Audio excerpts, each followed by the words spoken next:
Hello दोस्तों, तो आप लोग कैसे हैं? आई होप आप लोग अच्छे होंगे। मैं बात करने वाला हूं आज मोस्ट पॉपुलर कोचिंग क्लासेस की, जिसका नाम है ज्ञानदीप कोचिंग क्लासेस, जिसे जीडी क्लासेस भी कहते हैं। यहां पर सभी विषय पढ़ाए जाते हैं, जैसे विज्ञान में भौतिक विज्ञान, रसायनिक विज्ञान, जीव विज्ञान और मैथ इंग्लिश भी पढ़ाए जाते हैं। साथ ही साथ हिंदी और सामाजिक विज्ञान का भी यहाँ पर ध्यान रखा गया है। इनके निर्माता महोदय श्री पंकज जी हैं और ये सभी विषय एक विशेषज्ञ टीचरों द्वारा पढ़ाया जाता है, जिन्होंने उच्च शिक्षा प्राप्त की। इसका स्थान कलवारी शर्मा जौनपुर है।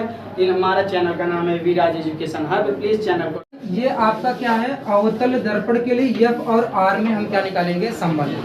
भैया क्या दिक्कत है, आपका क्या हो जाएगा कि F बराबर आपका सूत्र आता है F बराबर R/2। जब आप सिद्ध करोगे तो यही मिलेगा। क्या मिलेगा? F बराबर R/2।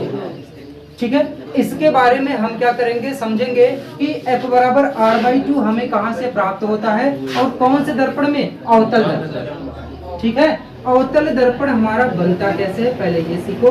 यहाँ पे होता है क्या, अगर आपका उभरे हुए भाग पर हम पेंट कर देते हैं, क्या कर देते हैं बच्चा, उभरे हुए भाग पर पेंट कर देते हैं ना। और क्या है, दबे हुए भाग से प्रकाश का क्या होता है, परावर्तन। तब ये कहलाता है कौन सा, अवतल दर्पण। है ना मनीष दादा? बहुत हंस रहे हो।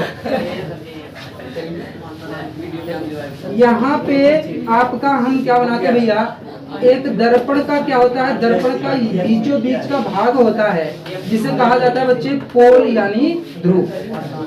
ठीक, और जब ये ध्रुव होता है तो ध्रुव और इसके बाद वक्रता केंद्र, किसको बच्चा, ध्रुव और वक्रता केंद्र को मिलाते हुए खींची जाने वाली रेखा क्या कहलाती है, यहाँ पर मुख्य अक्ष कहलाता है। ठीक है, एक ये हो गया। और दूसरा क्या होता है बच्चे, इन दोनों के बीचों बीच में आपका क्या होता है, फोकस उपस्थित होता है। ठीक है, जिसे क्या कहते हैं, एफ से प्रदर्शित करते हैं। एक बात जरा ध्यान से सुनिएगा, यहाँ से लेकर के पूरा पोल तक की बीच की दूरी को क्या कहते हैं, वो आप आर कहते हैं।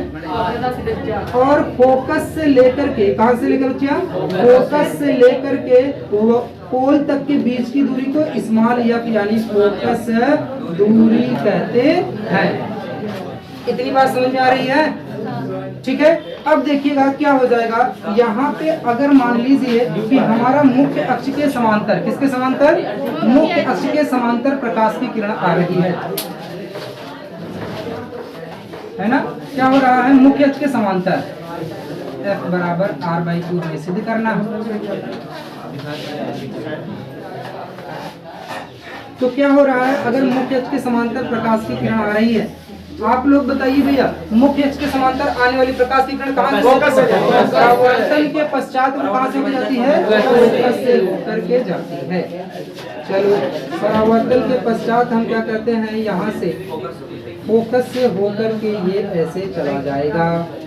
बोलिए, ठीक है। इसका हम नामकरण कर देते हैं। इस किरण का नाम क्या हो जाता है, ए, और इस बिंदु का नाम क्या हो जाता है, बी, और यहाँ पे एफ है। ठीक, इतनी बात समझ में। अब देखो, ये जो सी है और यह बिंदु बी, अगर हम इसको मिलाते हुए एक रेखा खींचते हैं, इसी रेखा को अभिलंब कहा जाता है। क्या कहा जाता है बच्चों? और अभिलंब की परिभाषा भी आप लोगों को यही मैंने बताया था। क्या बताया था कि अगर वक्रता केंद्र को मिलाते हुए दर्पण के किसी बिंदु पर अगर आप एक रेखा खींचते हो, वह रेखा क्या कहलाती है, आपकी अभिलंब। ये बात समझ में आया? ठीक है, आने वाली प्रकाश की किरण यहाँ से ये क्या कहलाएगा, आपका आपतन कोण कहलाता है। इसे किसे प्रदर्शित करते हैं, आई से।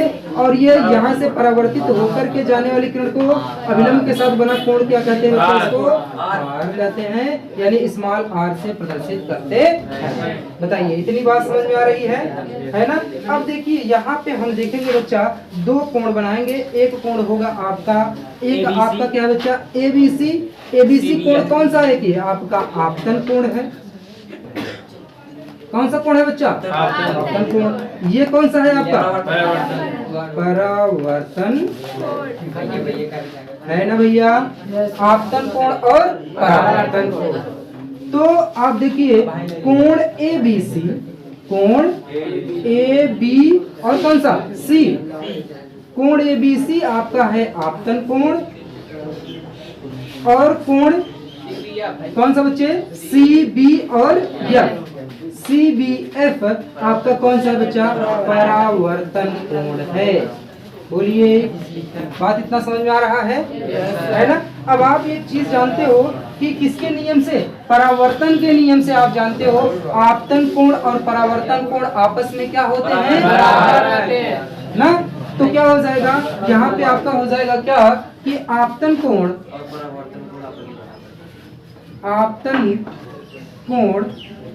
बराबर परावर्तन। ठीक है, आपतन कोण बराबर क्या हो जाएगा? परावर्तन कोण। ठीक, इतनी बात समझ में आ रही है? तो आपतन कोण कितना भैया? कोण ए बी सी। आपतन कोण कितना है? कोण ए बी सी बराबर है कोण किसके बच्चा? आपका कोण C B F. C B F के यह कोण आपस में क्या है? बराबर। बताइए, इतनी बात समझ में आ रही है? ठीक है ना? अब जरा देखिएगा, एकांतर के नियम से देखेंगे हम। किसके नियम से बच्चा? एकांतर के नियम से। तो कोण आपका कौन कौन सा? ए बी सी और आपका ये वाला कोण बी सी एफ आपस में बराबर होगा। कौन से नियम से बच्चा? एकांतर कोण से। एकांतर कोण से क्या होता है? बता रहा, एकांतर नियम से कोण कौन सा कोण भैया? आपका कोण ए बी सी बराबर होगा किसके? कोण बी सी एफ के। या किसके नियम से है? एकांतर के नियम से। और ये वाला कहाँ से था? परावर्तन के नियम से। आप लोगों को कोई समस्या हो पूछ लीजिए। एकांतर कोण किसे कहते हैं ना? यहाँ पे देखिए, आपका कोण कौन सा है? ए है, बी और सी, यानी ये वाला कोण, मैं इसको भी आई और आर मिटा दे रहा हूँ। ये वाला कोण आपका कौन सा चला रहा है? आपतन कोण। और कौन सा बच्चे? कोण आपका बी है और इसके बाद क्या है? सी। और कौन सा? एफ, यानी यह वाला कोण। ठीक, यहाँ पे देखिए, जो एकांतर वाला नियम होता है आपका क्या होता है? जो ये सी बी एफ बराबर है बी सी एफ के, कहाँ से निकाला हमने? इक्वेशन नंबर फर्स्ट और इक्वेशन नंबर सेकंड, है ना भैया? निकाला ना? तो जरा देखिए, आपका बी सी और कौन सा? एफ, यानी यह वाला जो कोण है ना? कौन सा? यह वाला जो कोण है यह किसके बराबर है बच्चा? सी बी एफ के, यानी यह वाला देखिए सी बी और एफ, यानी इस वाले कोण के क्या है? बराबर। एक बात जरा ध्यान से सुनो रहा हूं, अगर जब किसी भी त्रिभुज का दो कोण आपस में बराबर होते हैं तो उनकी भुजाएं भी आपस में क्या होती हैं? बराबर होती है। ठीक है, तो यहाँ पे देखिए, आपका क्या हो जाएगा? जो ये आपका BC है वह किसके बराबर हो जाएगा बच्चे?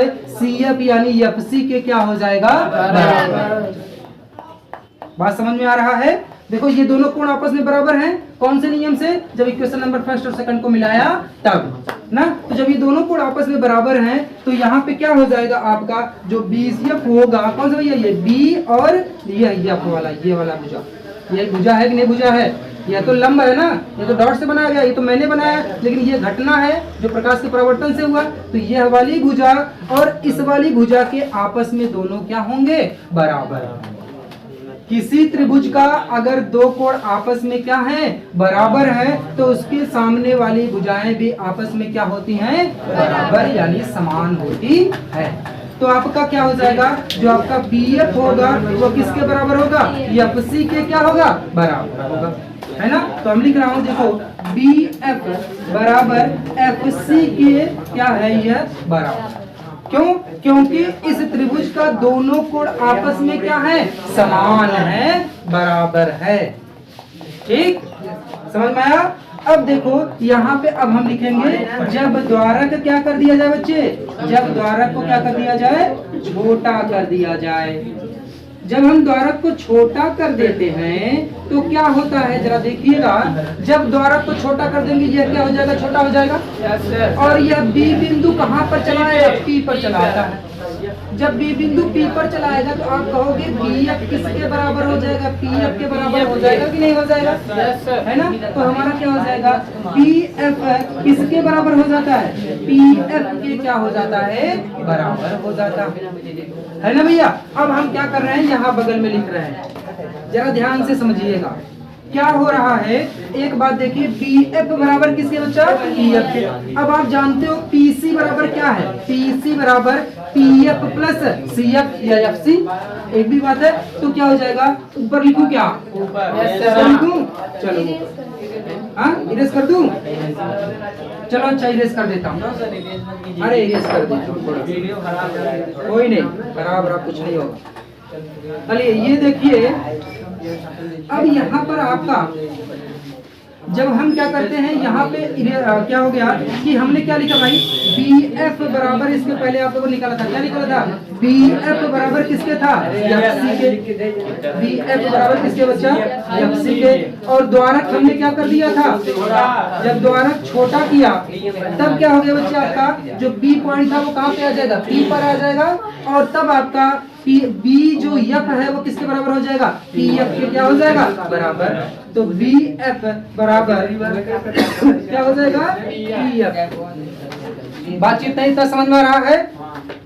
अब हम क्या करेंगे, यहाँ पे देखेंगे बच्चा, अब हम लिखेंगे PC बराबर किसके बराबर, C से लेकर के C तक। तो PC बराबर क्या हो जाएगा बच्चे, FC प्लस PF कर सकते हैं, FC प्लस PF। अब एक चीज हमको बताइए कि जहां पर हमारा PF लिखा है वह किसके बराबर है, BF के बराबर है, और BF किसके बराबर है, FC के बराबर है कि नहीं बराबर है। तो हम भैया क्या कर सकते हैं, PC बराबर BF की बराबर की जगह पे क्या लिख सकते हैं, PF, और एक PF यहाँ पर भी है कि नहीं है, 2 PF हो गया कि नहीं, PF हो गया। तो कितना हो जाएगा, PC बराबर कितना हो जाएगा, 2PF। और ये बताइए P से लेकर के F तक को क्या कहते हैं, स्मॉल f, और P से लेकर के C तक को क्या कहते हैं, R। तो यहाँ पे क्या हो जाएगा, R बराबर 2 स्मॉल f, तो F बराबर क्या हो जाएगा बच्चे, R बाई 2, ठीक है।